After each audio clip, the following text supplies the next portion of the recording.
Hello everyone and welcome back to the channel. I am Siddhi, your virtual study buddy.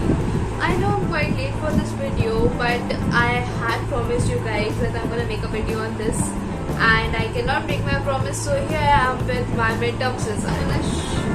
So in this video, I'm gonna tell you guys my scores of each subject, my overall percentage, and also my class rank. Also, I would share the tricks and tips I followed and I want you guys to follow if you don't want to lose more marks or you want to gain more marks. Some special books, some lectures, notes, etc. I'm just going to cover all of the things in this video, so stay till the end. So I'm going to go in descending order. That means I'm going to tell my highest score subjects first and then lower the order accordingly. So I scored the highest in English. I scored 39 out of 40, which is for me quite satisfactory. But still I lost the 1 marks क्योंकि कुछ grammar की mistakes हो गई थी, जो कि I guess सही थी बट मैम के अकॉर्डिंग तो सही नहीं थी, एंड आई गेस मेरी गलती हुई है तो I can accept it. And वो ग्रामर की मिस्टेक्स जो हुई थी वो सिली मिस्टेक्स थी, तो आई गेस मैं उसको नेक्स्ट टाइम इम्प्रूव कर सकती हूँ. एंड हाँ, उसमें वर्क भी करूँगी इम्प्रूव करने के लिए. ऑनेस्टली बताऊँ, ग्रामर कोई नहीं पढ़ता इंग्लिश में. जो बोलने में अच्छा लगता है वो लिख के आ जाओ, बहुत बढ़िया मार्क्स आते हैं, मुश्किल से आधे नंबर करने के. सो नेक्स्ट आता है हमारा सोशल साइंस. सो सोशल साइंस में मेरे आए हैं 38 आउट ऑफ 40, जिसमें से 2 क्वेश्चन मेरे एमसीक्यू में गलत हुए हैं, क्योंकि मेरे एक फर्स्ट क्लास से ट्रेडिशन चले आ रहा है कि मैं क्वेश्चन सही मार्क करती हूँ and at the end of the exam में कोई एकदम से फेस होता है तो फ्लैश होता है कि नहीं यार ये आंसर तो गलत हो सकता है. फिर मैं उस आंसर को चेंज करती हूँ और फिर एग्जामिनेशन रूम से बाहर आने के बाद मुझे पता चलता है कि मैंने जो आंसर पहले मार्क किया तो वो सही होता है, मेरे 2 नंबर ऐसे कट जाते हैं हमेशा.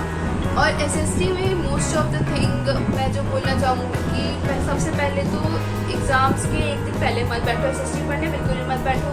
रिविजन के लिए बैठो उसके एक दिन पहले, और उसके पहले कभी ना कभी तुम उस चैप्टर को जो एग्जाम्स में आने वाले हैं उसको किसी भी यूट्यूब चैनल से जिससे तुम्हें तुम जिसको प्रेफर करो, और अगर तुम ट्यूशन जा रहे हो कोचिंग करने के लिए तो उसमें ज़रूर पढ़ो. और अगर यूट्यूब से पढ़ रहे हो तो Digraj sir is the best according to me.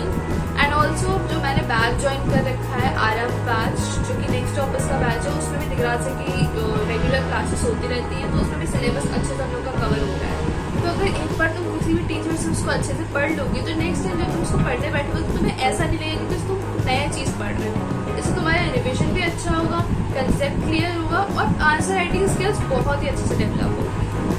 So next हमारा आता है मैथ्स. मैथ्स मेरे आया 36 आउट ऑफ 40, जिससे मैं सेटिस्फाइड नहीं हूँ, बिल्कुल भी नहीं हूँ.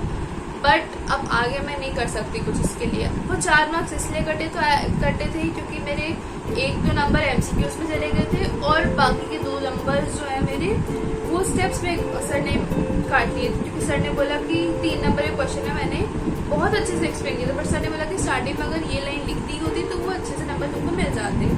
तो अब वो सर ने काट दिया, मैं उसके लिए कुछ नहीं कर सकती. तो फिर नेक्स्ट टाइम से यहाँ पर ट्राई करने वाली हूँ कि सारे स्टेप्स जो कि हैं उनको लिख के आऊँ अच्छे से फॉर्मेट में, ताकि उनको मैं 1% चांस भी दूँ नंबर कटने का. एंड हाँ, मैथ्स के लिए पीवाईक्यूज वाली बुक मैं बहुत ज़्यादा रिकमेंड करूँगी, क्योंकि पीवाईक्यूज के क्वेश्चंस डायरेक्ट उठ के आते हैं, लाइक उसके न्यूमेरिकल्स भी चेंज नहीं होते हैं most of the time.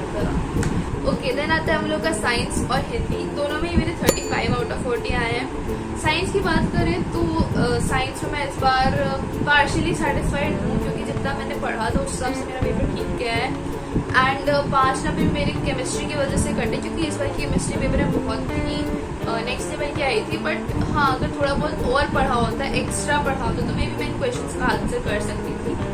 But अब मैं प्रेफर करूँगी कि पीवाईक्यूज वाली बुक मैं और सॉल्व करूँ, क्योंकि फिजिक्स और बायोलॉजी मेरी पीवाईक्यूज वाली बुक से फर्स्ट क्लास गई है, क्योंकि पीवाईक्यूज वाली बुक से डायरेक्ट क्वेश्चन आए हैं.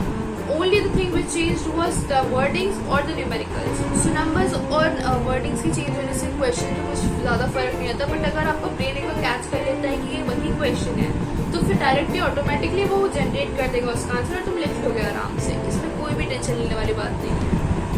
और बात रही हिंदी की, तो हिंदी के मैं अपने सबसे बहुत सेटिस्फाइड हूँ. मैं इससे ज़्यादा नहीं कर सकती, क्योंकि हिंदी मैं लेजिट एक रात पहले पढ़ा था. लाइक पूरे टाइम मैंने हिंदी में अगर स्कूल में थोड़ा बहुत पढ़ा होगा तो वही पढ़ा होगा, मैं घर पे एक बार हिंदी नहीं पढ़ा था. और एक रात पहले मैंने वो बुक उठाई थी लेजिट, उससे मेरे नंबर 35 आ रहे थे, तो मैंने पढ़ लिया था तो मैं अच्छा स्कोर कर सकती थी.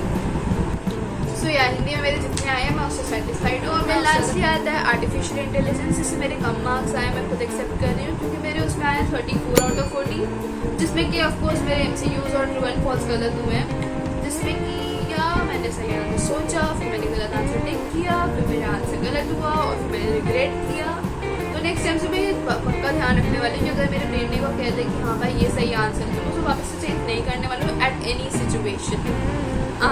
सो या ये मेरे पूरे मार्क्स थे जो कि तुमको यहाँ पे लाइन्स दिख रहे होंगे।